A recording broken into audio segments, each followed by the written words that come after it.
meus queridos literatos! Sejam muito bem-vindos ao canal da Arquelana, porque ficar matracando no Instagram simplesmente não tava o suficiente pra mim, né, galera? Bom, pessoal, o objetivo desse canal aqui é uma conversa, ok? Então vamos conversar durante os nossos vídeos, e o negócio é o seguinte, eu não quero conversar só assim, pra mim, pra tela, eu quero conversar eu com você, o meu FBI, sabe, o agente do FBI que tá me vigiando, o agente do FBI que tá te vigiando, eu quero todo mundo interagindo aqui nesses vídeos que eu vou fazer a partir de hoje. Ó, já dá um likezinho aqui, muito estranho falar isso. Mas ó, dá um likezinho aqui pra apoiar o canal, tá bom? A gente tá começando agora, tem uma longa jornada por aí e eu conto com vocês pra me ajudar a fazer o Arquelana Livros crescer e ir pra outras plataformas, assim como a gente veio pro YouTube agora. O primeiro vídeo do canal, obviamente, precisava ser sobre algo que eu falo toda hora, bato toda hora nessa tecla. Eu tenho certeza que o agente da FBI que me assiste já cansou de me ouvir falar sobre esse assunto. E é sobre literatura nacional e a nossa síndrome de vira-lata que enche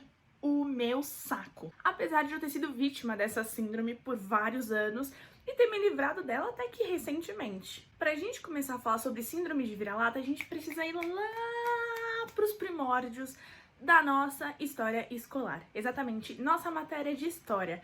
A querida, maravilhosa e que não ensina exatamente tudo o que a gente precisa saber sobre a história, porque, como sabemos, a história é contada por um lado, existem outros lados. E bom, a história do nosso país, a história do Brasil é contada do ponto de vista europeu, como a gente bem sabe. Então a própria história do nosso país é contada por uma outra pessoa. É só você ver a diferença, por exemplo. Viralizou um tempinho na internet uma portuguesa falando sobre Brasil ainda ser colônia de Portugal, sobre a gente precisar agradecer pelo fato deles terem colonizado a gente, como se fosse um grande favor. E isso só prova o quanto a nossa história é contada do ponto de vista de alguém que veio de fora, chegou aqui e resolveu contar a nossa história.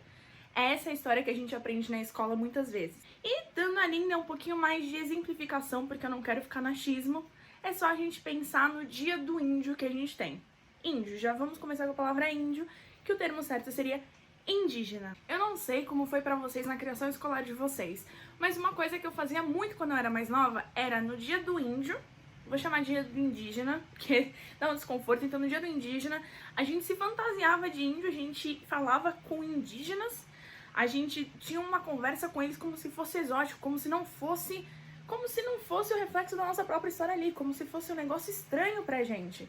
E isso não devia ser assim, não devia ser tratado com essa exoticidade toda que é. Esse já é um reflexo do quanto a gente olha pra nossa própria cultura, como se a gente tivesse sido colonizador e não colonizados. Saindo ali um pouquinho da época da colonização do Brasil, vamos avançar uns aninhos assim, vamos avançar ali, saindo um pouquinho da colonização. Vamos agora pra 1940 e bolinha. Ali, época do período Vargas e tudo mais. O que a gente viu na época do período Vargas? A gente viu uma tentativa de entrada dos Estados Unidos aqui, e não com arma na mão, esse tipo de coisa, mas com algo que a gente tá acostumado até hoje, com propaganda. Não sei se vocês lembram, mas na época da política Vargas, a gente tinha uma tal de política da boa vizinhança com os Estados Unidos. Então, eu espero que a minha editora, que é minha irmã também, coloque aqui no vídeo. Era muito comum esse tipo de propaganda dos Estados Unidos que eles colocavam aqui no nosso país. Então aquela questão de América do Sul, Disney vem pra América do Sul, exoticidade, Carmen Miranda, fruta na cabeça, tudo isso vem dali. E essa imagem que a gente passou pros gringos também. Então, quando os gringos olham pra gente, eles ainda têm aquela visão de samba, aquela visão de futebol, que é o que a gente é reconhecido lá fora. Essa questão da Carmen Miranda com a cestinha na cabeça. Essa é a imagem que a gente passa. E o que isso aconteceu com essa...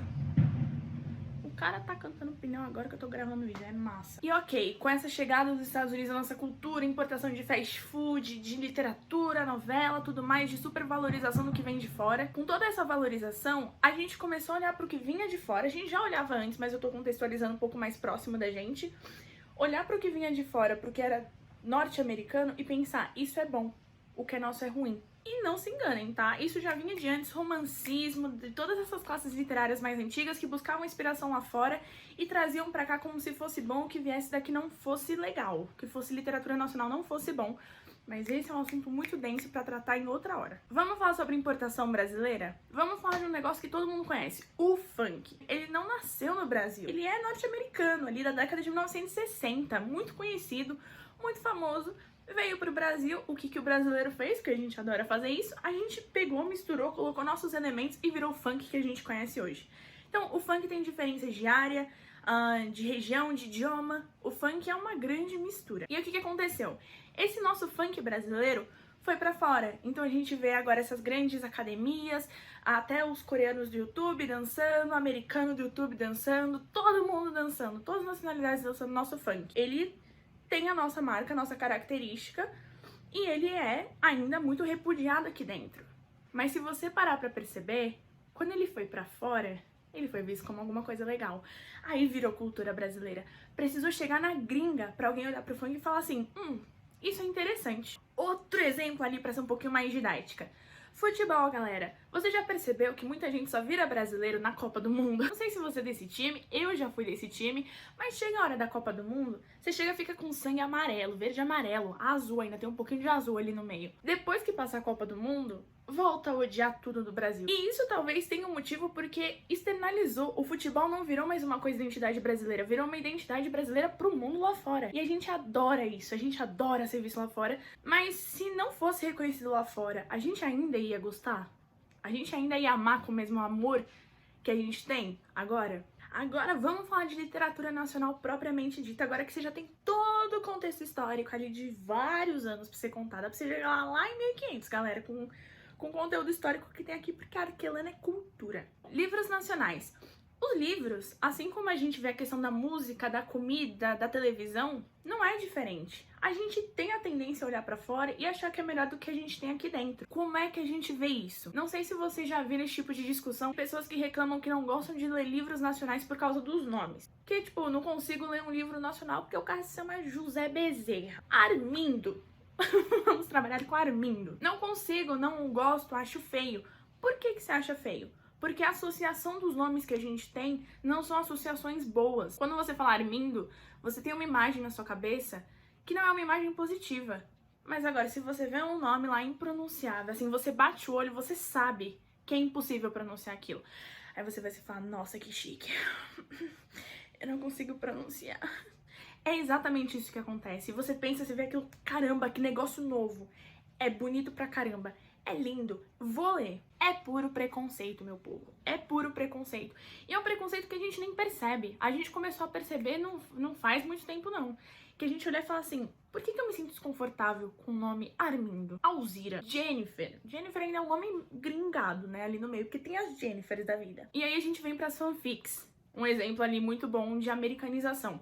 Fanfics que são escritas, sempre passadas em outro lugar, livros nacionais, mesmo sendo nacionais, sempre fora, às vezes no Brasil, com características americanizadas. Ultimamente tem mudado um pouco, eu fico muito feliz com isso, mas é muito comum ainda assim. Um exemplo disso é fantasia. A gente tem no Brasil uma característica fantástica, mitológica e religiosa muito forte, muito grande, uma mistura de religiões absurda, muito grande e que daria para usar como fantasia. E mesmo assim, o número de fantasias nacionais que a gente vê com características nossas são muito escassas, porque a gente não foi ensinado, primeiramente, a gente não foi ensinado nossa cultura direito desde mais novos, a gente tem preguiça de procurar, a gente acha que vem de fora lá, mitologia nórdica, finlandesa, tudo mais bonito. A gente acha mais bonito, brilha nossos olhos quando a gente pensa nisso, mas a gente às vezes até fica com receio, justamente por causa dos leitores. Alguns autores ficam, queria muito escrever fantasia nacional com história nacional, mas não vai vender, porque as pessoas não consomem. Então, é um pensamento enraizado gigante e tudo isso ajuda na desvalorização da leitura nacional. Mais um exemplo disso, eu espero não levar um processo, porque ainda não conheço bem o YouTube o suficiente pra saber se eu posso ser processada por isso. Cidade Invisível, a série da Netflix que lançou, ela é nacional, se passa no Brasil, mesmo que todas as histórias sejam originadas, a maioria, perdão, sejam originadas no norte do Brasil, tudo se passa no Rio de Janeiro. Tem um boto cor-de-rosa no Rio de Janeiro. A comunidade ribeirinha é no Rio de Janeiro, com histórias do norte. Assim, pode ser que não tenha tido orçamento pra levar toda a galera pro norte? Pode ser. Às vezes não importa exatamente a intenção, mas o que acabou sendo mostrado e não foi um negócio legal. Então, mesmo numa história nacional brasileira, por se passar no Rio, tem aquela imagem de civilização, de polo do Brasil. Isso é errado pra caramba. A gente não devia olhar pro Rio de Janeiro, uma história com histórias do norte se passando no Rio de Janeiro e pensar, caramba, isso é muito lógico, cara. Então, o que a gente tem? A gente tem contexto histórico, um preconceito histórico que vem muito tempo e ele é cultural, ele não se reserva só aos livros. E a gente tem uma inércia, uma coisa de, eu tô muito confortável com isso, tô muito confortável gastando R$ 70 no livro gringo. Não quero sair disso, eu gosto disso. Sem se esforçar pra procurar o que vem do seu próprio país. Então a gente tem 3 aspectos aqui que juntos formam uma aversão à literatura nacional. E uma forma de você sair disso é se cercar de pessoas que busquem valorizar a literatura nacional.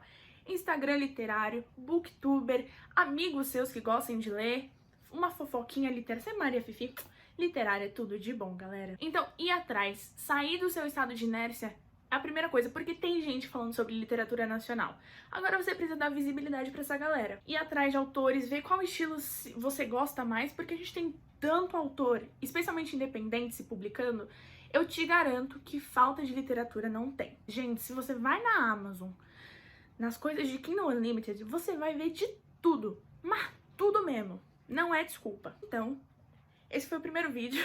O primeiro vídeo já foi a menina se exaltando aqui, né? Porque o Arquelana Livros vai continuar aqui no YouTube e vai continuar no Instagram também. Então, panfletagem de livro nacional, de livro gringo também, porque você não precisa escolher nem só um lado, nem só um outro. Você pode fazer uma mistureba, porque, gente, é um mundo globalizado. Você pode consumir tudo que você quiser. É só não esquecer as suas origens, tá bom? Então é isso, gente. Se vocês gostaram, deixa um likezinho, deixa seu comentário pra ajudar, pra gente interagir. Vocês sabem que eu gosto de interagir com vocês. E é isso, até sábado que vem. Um beijo. Se cuidem, queridos literatos.